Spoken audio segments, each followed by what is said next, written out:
Hello, this is Russell Hawley coming to you from the Tate Geological Museum at Casper College in Wyoming.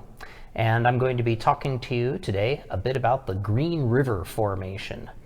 The Green River Formation is a bed of Eocene limestone in the southwestern part of the state. It's a freshwater limestone, so kind of an oddity in that regard.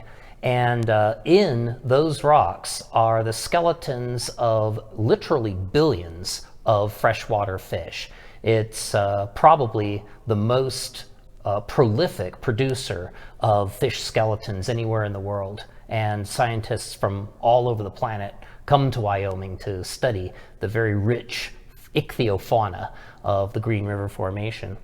Now, because there are such a large number of skeletons to study and such a large number of species represented, it's been possible to reconstruct the ecosystem of the Green River paleo environment in some detail.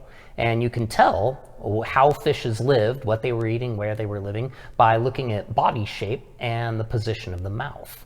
Let me give you a concrete example. This fish up here is called Diplomystus. I've nicknamed it the hatchet herring. And this is the second most abundant fish fossil found in the Green River Formation. Now look at the body shape on this guy. Its back is flat on top, and then it's got a deep hatchet-shaped body. And the mouth, as you can see, is turned upwards. And I've got another specimen right here with the mouth open.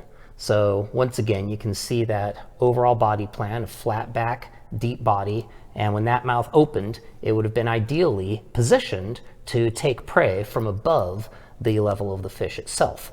When you see this combination of features in a modern fish, that almost always indicates that it's a surface feeder, swimming just under the surface at the top of the water, and a large part of the diet of Diplomystus may have been insects and other small prey that fell into the lake, and then it could snap them up as they floated there. Now, this wasn't the only thing that Diplomystus ate. Another specimen has been found, in fact several have been found, with a herring-like fish called Nitia lodged in the throat. The Diplomystus apparently died while it was in the act of swallowing its vertebrate prey. Now down here we've got a different sort of fish. This is Phariotis. And in overall body form, it's actually similar to a piranha. It's got that same deep-bodied, flattened football sort of shape to it. And it's also got a mouth armed with a whole bunch of long, strong teeth.